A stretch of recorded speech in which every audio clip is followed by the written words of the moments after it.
Breaking news. ఇది pastor Praveen పగడాల మరణానికి సంబంధించిన బ్రేకింగ్ న్యూస్. పాస్టర్ ప్రవీణ్ పగడాల మరణంపై ఎన్నో అనుమానాలు వ్యక్తమవుతున్నాయి. క్రైస్తవ సంఘాలు ఆగ్రహాన్ని వ్యక్తం చేస్తున్నాయి. అది ప్రమాదం కాదు, అది హత్య అని అంటూ ఉన్నారు. ఈ మరణం వెనుక కుట్ర ఉంది అని అంటూ ఉన్నారు. ఆ నిజాలు నిగ్గు తేల్చాలని అంటూ ఉన్నారు. ఇప్పుడు పాస్టర్ ప్రవీణ్ పగడాల మరణించిన చోటు చూస్తూ ఉంటే చాలా అనుమానాలు అక్కడ వ్యక్తమవుతున్నాయి. పాస్టర్ ప్రవీణ్ మరణం ప్లేస్ని, అక్కడ ఆయన ఎక్కడైతే మరణించారో ఆ ప్లేస్ని చూస్తున్న అనుమానాలు ఏంటో ఇప్పుడు నేను మీకు ఆర్టీవీ స్క్రీన్ పైన వివరించబోతున్నాను. ఒక్కసారి మీరు ఆ దృశ్యాలు చూడండి. ఆ దృశ్యాలను ఒక్కసారి గుర్తుపెట్టుకోండి. ఈ మొత్తం నేను వివరించేంత వరకు కూడా ఈ బైక్ వెళ్తున్న దాన్ని కూడా గుర్తుపెట్టుకోండి. ఎందుకు అంటున్నానంటే ఇక్కడ హెడ్ లైట్ వెలగడం లేదు.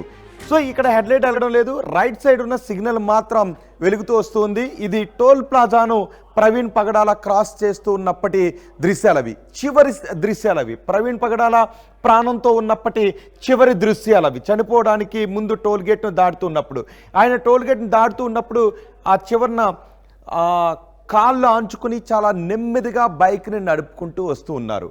ఇక్కడ హెడ్ లైట్ ఎందుకు చెప్పానంటే హెడ్ లైట్ వెలగడం లేదు. మరొక నెక్స్ట్ ఒక ఫోటోగ్రాఫ్ నేను మీకు చూపిస్తాను. అంటే ఆ ఫోటోగ్రాఫ్లో హెడ్ లైట్ పగిలిపోయిన దృశ్యాలు ఉన్నాయి. ఇక్కడ కూడా హెడ్ లైట్ పైన విరిగిపోయినట్టుగా కొంచెం లేచినట్టుగా కూడా ఉంది.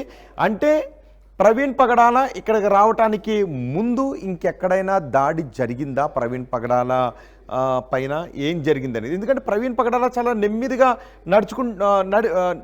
బైక్ని డ్రైవ్ చేసుకుంటూ వస్తున్నారు. దాదాపు చూడండి, లైన్ కనిపిస్తోంది కదా, ఆ లైన్ దిగిపోయి ఆ బైక్ని తీసుకొని, ఇక్కడ రైలింగ్ కనబడుతుంది కదా, రైలింగ్కి రోడ్డుకి మధ్య ఇదిగో వైట్ లైన్, ఈ మధ్యలో ఆయన చాలా నెమ్మదిగా బైక్ని కాళ్ళు ఆంచుకుని మెల్లగా నడుపుకుంటూ వస్తున్నారు. అఫ్కోర్స్ ఇక్కడ రోడ్డు పైన లారీలు అన్నీ ఉన్నాయి. టోల్ ప్లాజా దగ్గర బహుశా ట్రాఫిక్ ఉండుంటుంది, అందుకే ఆయన రోడ్డు దిగి ముందుకు వస్తూ ఉన్నారు.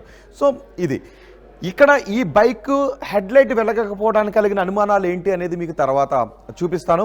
ఇప్పుడు ప్రధానంగా ప్రవీణ్ పగడాల మరణం వెనుక ప్రధానంగా కనిపిస్తున్న 5 అనుమానాలు ఏంటి? ప్రవీణ్ పగడాలది ఇప్పటికీ హత్య అని క్రైస్తవ సంఘాలు అంటూ ఉన్నాయి. వాటిని బలపరచడానికి ఉన్న ఆధారాలు ఏంటి? పోలీసులు ఇప్పటికీ ఇన్వెస్టిగేషన్ చేస్తున్నారు. కానీ ఈ మరణం వెనుక ఇది ప్రమాదమా లేదంటే కుట్ర ఉందా అనే విషయంపై అనుమానాలు వ్యక్తమవుతున్న నేపథ్యంలో దీని హత్య జరుగుండొచ్చు, ఏదో జరుగుండొచ్చు అంటానికి బలపరిచే ఆ 5 డౌట్స్ని నేను ఇప్పుడు మీకు వివరిస్తాను. ముందు వెళ్దాం. ఒక ఫోటోగ్రాఫ్ నేను ఇప్పుడు మీకు చూపించబోతున్నాను. ఆ ఫోటోగ్రాఫ్లో ప్రవీణ్ పగడాల హెడ్ లైట్కి సంబంధించి ఇప్పటివరకు నేను చెప్పానుగా మీకు, బైక్ వస్తుంది, బైక్ను చాలా నెమ్మదిగా నడుపుకుంటూ వస్తున్నారు. రోడ్డు దిగి ఎడ్జ్ దిగి రైలింగ్కి దానికి మధ్యలోంచి నడుపుకుని వస్తున్నారు. చూడండి ఇక్కడ ఒక్కసారి హెడ్ లైట్ వెలగడం లేదు. ఇంతకుముందు చూపించిన వీడియోలో ఇక్కడ హెడ్ లైట్ పగిలిపోయి ఉంది. అంటే ఆ సమయానికే హెడ్ లైట్ మనకి ఇక్కడ బైక్ నడుపుకుంటూ వస్తున్న దృశ్యాలు ఇక్కడ చూడండి. ఒకసారి ఈ పైన కొంచెం ఇరిగినట్టుగా మనకి కనిపిస్తుంది, అది కూడా ఇక్కడ కనిపిస్తుంది. ప్రవీణ్ పగడాల ఇక్కడికి చేరుకోవడానికంటే ముందే బైక్ పై ఏదైనా దాడి జరిగిందా అనే డౌట్ వ్యక్తమవుతుంది. మళ్ళీ డౌట్ వ్యక్తమైనప్పుడు ఒకవేళ ఏదైనా జరుగుంటే ఆయన ఇక్కడికి వచ్చిన తర్వాత ఎవరికైనా ఫోన్ చేసి ఉండొచ్చు, లేదా టోల్ బూత్ దగ్గరకు వచ్చేసి ఉండొచ్చు. అలా రాలేదు అంటే మరి అద్దం ఎందుకు పగిలింది, ఆ ముందు ఏదైనా ఇన్సిడెంట్ జరిగిందా అనే ఒక అనుమానం కూడా వ్యక్తమవుతుంది. చూడండి ఒకసారి, ఈ నెంబర్ ప్లేట్కి ఇక్కడ వైర్లు వేలాడుతూ ఉన్నాయి. ఈ హెడ్ లైట్ పగిలిపోయింది. అందుకే ప్రవీణ్ పగడాల రైట్ సైడ్ ఆయన సిగ్నల్ లైట్ని వేసుకుంటూ వస్తూ ఉన్నారు. ఈ హెడ్ లైట్ మాత్రం వెలగడం లేదు. ఇది ఒక డౌట్. హెడ్ లైట్ ఎప్పుడు పగిలింది, ఎందుకు పగిలింది అనే ఒక డౌట్ వ్యక్తమవుతుంది. ఇక రెండవ డౌట్ నేను ఇప్పుడు మీకు చూపిస్తున్నాను. ఆ రెండవ డౌట్ ప్రవీణ్ పగడాల బైక్ పడిపోయిన విధానం. ఇది ప్రవీణ్ పగడాలను మార్నింగ్ వెళ్ళి చూసేసరికి ఈ ప్రమాదం ఇలా కనిపించింది. ప్రవీణ్ పగడాల మరణించిన ప్లేస్ దగ్గరికి వెళ్ళి చూడగానే ఆ బైక్ ప్రవీణ్ పగడాలపై పడి ఉంది. ఆ కింద ఉన్నది ఎవ్వరికీ కూడా ఏంటో తెలీదు. ఆ బైక్ తీసిన తర్వాత కానీ అది ప్రవీణ్ పగడాల బైక్ అని ఎవరికి కూడా తెలీదు. కానీ ఆయనపై పడి ఉన్న తీరు కొంత అనుమానాలు వ్యక్తమవుతుంది. నిజానికి మనం బైక్ పైన ఇలా వెళ్తూ ఉంటాం. ఏదైనా కారణంతో బైక్ పడిపోయినప్పుడు మనం బైక్ ఇంతవరకు పడే అవకాశం ఉంటుంది, లేదు బైక్ ఒక చోట మనుషులు ఒక చోట పడిపోయే అవకాశం ఉంటుంది. కానీ ఇక్కడ ప్రవీణ్ పగడాలపై బైక్ నిలువుగా పడి ఉంది. అంటే మోకాళ్ళ దగ్గర నుంచి నిలువుగా ఇలా పడి ఉంది బైక్. సో ప్రమాదంలో బైక్ అలా పడటానికి అవకాశం ఉంటుందా? ఇక్కడ నేను బ్లర్ చేశాను. ఇదిగో ఇది కాలు, ఇది ఇంకొక కాలు. ప్రవీణ్ పగడాల ఇలా బోర్లగా కాకుండా వెళ్ళకెల్లా పడిపోయి ఉన్నారు. ఇది ఒక కాలు, ఇది ఒక కాలు. ప్రవీణ్ పగడాలపై బైక్ ఇలా పడింది. ఆ బైక్ ఇంజన్ దగ్గర, గాడ్ దగ్గర నుంచి ఇంజన్ దగ్గరకి ముఖం వస్తూ ఉంది. సో బైక్ ఇలా పడే అవకాశం ఉంటుందా? అంత నిలువుగా పడే అవకాశం ఉంటుందా? పైగా ప్రవీణ్ పగడాల టీషర్ట్ అంతా కూడా చాలా చిరిగిపోయింది, ముఖంపై రక్తం ఉంది. అవన్నీ కూడా నెక్స్ట్ ఫోటోగ్రాఫ్లో చూపిస్తాను. సో చూడండి ఒకసారి, బైక్ పై పడిన వ్యక్తి ఇలా పట్టడానికి అవకాశం ఉందా? సో ఒకవేళ ఆయన చాలా నెమ్మదిగానే వస్తున్నారు. ఒకటి, ఆయన వెళుతూ ఉన్న సమయంలో ఏదైనా అదుపు తప్పి బైక్ వెళ్ళి పడిపోతూ ఉన్నట్లయితే నిలువుగా ఇలా పెట్టినట్టుగా బైక్ పడుతుందా?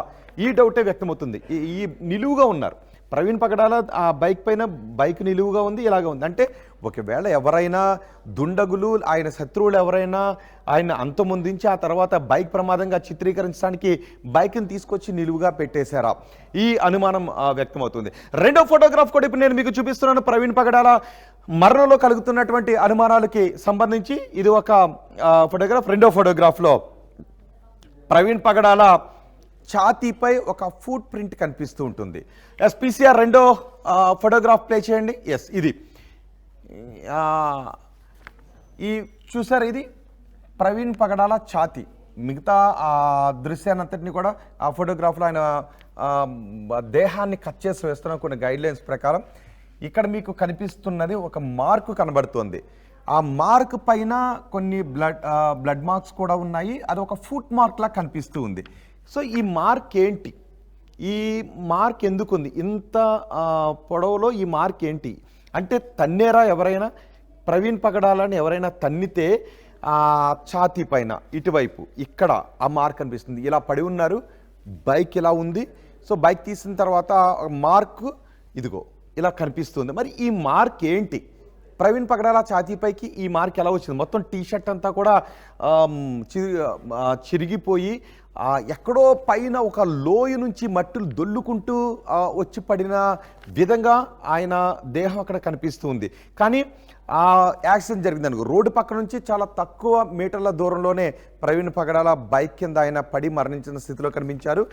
అలా ఒక బైక్ పై వెళుతూ జస్ట్ అలా పడిపోయి ఉన్నట్లయితే టీషర్ట్ పై ఆ గాయాలు వచ్చే అవకాశం ఉంటుందా? బైక్ ఆయనపై నిలువుగా పడే అవకాశం ఉంటుందనే డౌట్ వ్యక్తం అవుతుంది. ఇది ఇంకొక డౌట్. మరో ఫోటోగ్రాఫ్ కూడా ఇప్పుడు నేను మీకు చూపించబోతున్నాను. ఎస్, ఇది ప్రవీణ్ పగడాల అసలు ఫోటోగ్రాఫ్ ఇది. కానీ ప్రవీణ్ పగడాల మరణించిన స్థితిలో బైక్ కింద ఎలా ఉన్నారు అనేది చూపించలేకపోతున్నాం. ఎందుకంటే ప్రవీణ్ పగడాల ఫేస్ అంతా కూడా రక్తపు మరకలతో ఉంది. చూపించడానికి వీలు లేనట్టుగా ఉంది, చాలా బాధాకరంగా ఉంది. పెదాలన్నీ కూడా వాచిపోయి ఉన్నాయి. మొత్తం ఈ చెంపల దగ్గర నుంచి ఇదంతా, ముక్కు దగ్గర నుంచి ఇదంతా కూడా రక్తపు మరకలు అంటుకుని ఉన్నాయి. సో ప్రవీణ్ పగడాల బైక్ పై చాలా నెమ్మదిగానే వస్తూ ఉన్నారు. ఆ టోల్ ప్లాజా దాటిన తర్వాత చాలా తక్కువ దూరంలోనే, 1.5-2 కిలోమీటర్ల దూరంలోనే ఈ ప్రమాదం జరిగింది. రోడ్డుకి చాలా దగ్గరలోనే. పైగా వాహనాలు అటువైపు నుంచి ఎదురొచ్చేటటువంటి అవకాశం కూడా అక్కడ లేదు అని తెలుస్తుంది, హైవే కాబట్టి. సో ప్రవీణ్ పగడాల ముఖం అంతా కూడా రక్తపు మరకలతో ఉంది. రక్తపు మరకలతో ఉండటం, ఒకవేళ ఏదైనా నిజంగా వాహనం ఢీ కొట్టింది అంటే బైక్ ఒక చోట, మనిషి ఒక చోట పడతారు. నిలువుగా ప్రవీణ్ పగడాలపై బైక్ నిలువుగా పడి ఉంది అంటే ఆయన బైక్తోనే ఉన్నారు చివరి వరకు అనే ఒక ఇంప్రెషన్ కలుగుతుంది. అలా బైక్తోనే ఉన్న వ్యక్తి అలా పడిపోతే చనిపోయేంత, పైగా బాడీ అంతా రక్తపు మరకలు, గాయాలతో చనిపోయే అంత బైక్ కిందే ఉంటారనే ఒక డౌట్ కూడా వ్యక్తమవుతుంది. సో ఆ ఫోటోగ్రాఫ్ని, ప్రవీణ్ పగడాల చనిపోయిన తర్వాత ఉన్న ఫోటోగ్రాఫ్ని చూపించలేకపోతున్నాం. చాలా హృదయ విదారకంగా ఉంది, బాధాకరంగా, దారుణంగా ఉంది కాబట్టి. సో ఆయన ముఖం అంతా కూడా ఇదంతా రక్తపు మరకలతో, పెదాలు వాచిపోయి ఇదంతా రక్తపు మరకలతో ఉంది. సో ప్రవీణ్ పగడాల ముఖం అంతా ఆ విధంగా గాయాలు కావటానికి కారణం ఏంటి? ప్రవీణ్ పగడాల బైక్తోనే వెళ్ళి పడిపోయినట్లయితే ముఖం అంతా అంత గాయాలు ఎలాగవుతాయనే డౌట్ కూడా వ్యక్తమవుతుంది. ఇక మరో డౌట్ని కూడా మీకు చూపిస్తున్నాను. వ్యక్తమవుతున్న మరో డౌట్, అక్కడ ఇవిగో ఈ కర్రలు ఉన్నాయి కదా, ఈ కర్రలపై ఇది ఒక కర్ర, అక్కడ 2-3 కర్రలు ఉన్నాయి. ఇది రక్తపు మరక. ఈ కర్ర విరిగిపోయింది చూసారు, ఇది ఒక చెక్క, వెడల్పుగా ఉన్నటువంటి ఒక చెక్క. ఇవి రక్తపు మరకలు ఇవన్నీ కూడా. ఇదిగో ఇది మరో కర్ర, ఈ కర్ర పైన రక్తపు మరకలు ఉన్నాయి. ఇది ఇరిగిపోయింది చూసారా, ఎలా పెచ్చులు వచ్చి విరిగిపోయిందో. వీటిపైన రక్తపు మరకలు ఉన్నాయి. ఇక్కడ మరో చిన్న కర్ర కూడా ఒకటి ఉంటుంది, ఆ చిన్న కర్ర ముక్క, దీంతో పాటు ఇదిగో ఇలాంటి కర్ర ముక్క కూడా ఉంటుంది. వీటిపైన రక్తపు మరకలు ఉన్నాయి. అంతేకాదు బైక్ గార్డ్ ఉంది కదా, ఆ బైక్ గార్డ్కి కొన్ని రక్తపు మరకలు అంటూ ఉన్నాయి. బైక్ని తీసిన తర్వాత బైక్ గార్డ్కి ఆ ఇంజిన్లో కూడా రక్తపు మరకలు ఉన్నాయి. సో మామూలుగా చూస్తే ప్రవీణ్ పగడాల ఇలా పడి ఉన్నారు, ఆయనపై బైక్ పడి ఉంది, కానీ బైక్ ఇంజిన్లోకి రక్తం ఎలా వెళ్ళింది అనేది ఒక డౌట్ వ్యక్తమవుతుంది. ఇక్కడ చూసారా, ఇవన్నీ కూడా రక్తపు మరకలు. ఇది ఒక డౌట్. ఇప్పుడు ఒకసారి మనం ప్రవీణ్ పగడాల బైక్ కింద పడి ఉన్న ఫోటోగ్రాఫ్ని మళ్ళీ మీకు ప్లే చేసి చూపిస్తాను. ఒకసారి పీసీఆర్ ప్రవీణ్ పగడాల బైక్ పై ఉన్న, ఎస్ ఇది చూశారు కదా, ప్రవీణ్ పగడాల ఇలా పడి ఉన్నారు, ఆయనపై బైక్ పడి ఉంది. ఇది చూసారా, ఇది గార్డ్ ఉంది కదా, అటు సైడ్ ఉన్న గార్డ్ మొత్తం రక్తపు మరకలతో ఉంది. అదేదో చిన్న చిన్నగా రక్తపు మరకలు, రక్తం కారినట్టుగా ఉంది ఏకంగా. ఆ తర్వాత ఇంజన్, ఇది ఇటు సైడ్ ఉన్న ఇంజన్ కదా, అటు సైడ్ ఉన్న ఇంజన్ పై అక్కడ రక్తపు మరకలు, అలా పోసినట్టుగా రక్తపు మరకలు అన్నీ కూడా ఉన్నాయి. ఒకవేళ ఇలా పడి ఉంటే, ఒకవేళ ప్రమాదమేని అనుకుంటే రక్తం ఇలా కారుతుంది తప్ప పైకి వచ్చి కారే అవకాశం ఉండదు. కాబట్టి ఇలా ప్రవీణ్ పగడాల మీద నుంచి వెళ్ళి కింద పడాలి. కానీ పైన ఉన్నటువంటి బైక్ గార్డ్కి దాని పైన ఉన్నటువంటి ఇంజిన్ అంత పైకి ఆ రక్తం ఎలా కారుతుంది అనే ఒక డౌట్ వస్తుంది. అంటే ప్రవీణ్ పగడాలను అక్కడ ఏదైనా ఎవరైనా వచ్చి అటాక్ చేసి ఆయన్ను చంపిన తర్వాత హెల్మెట్ కూడా ఉంది. ప్రవీణ్ పగడాల హెల్మెట్ కూడా ఊడలేదు, ఇప్పుడు కనిపిస్తుంది దాంట్లో. కానీ ఆయన ముఖంపై మాత్రం విపరీతమైన గాయాలు ఉన్నాయి. ఇప్పుడు చూస్తుంటే ప్రవీణ్ పగడాల హెల్మెట్తోని బైక్ కింద ఉన్నారు.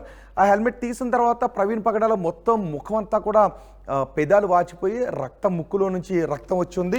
ఆ చుట్టుపక్కల కూడా రక్తపు మరకలు ఉన్నాయి. ప్రవీణ్ పగడాల ఇలా బైక్తోనే వెళ్ళి ఆయన బైక్తోనే ఎలా పడిపోయి ఉంటే మరి అక్కడ చెక్కల మీద రక్తపు మరకలు ఎలా వచ్చాయి? ఒక్క చెక్క మీద కాదు, 2-3 చెక్కల మీద రక్తపు మరకలు ఎలా వచ్చాయి? ఇది ప్రధానంగా వ్యక్తమవుతున్నటువంటి డౌట్.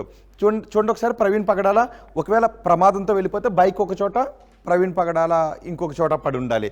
ఒకవేళ ఇది పోన ఆ డౌట్ను కూడా మనం స్కిప్ చేసుకుని వచ్చినట్లయితే చెక్క ముక్కలు ఉన్నాయి కదా, ఇంతకుముందు చూపించిన చెక్కలు ఉన్నాయి కదా, అవి 2-3 చెక్కల కింద విడిపోయాయి. ప్రతి చెక్క మీద కూడా బ్లడ్ మార్క్స్ ఉన్నాయి, రక్తపు మరకలు ఉన్నాయి, ఒక్క చెక్క మీద కాదు. మరి దీనికి కొంత దూరంలో ఉన్న చెక్క మీదకు రక్తపు మరకలు ఎలా వచ్చాయంటే ప్రవీణ్ పగడాల రక్తంతో ఆయన నడుస్తూ ఉన్నప్పుడు, లేదంటే అది పెట్టి ఎవరైనా కొడుతూ ఉన్నప్పుడు, ఆయన వెళ్ళి ఆ చెక్క మీద పడ్డప్పుడు మాత్రమే ఇలా రక్తం కారడానికి అవకాశం ఉంటుంది.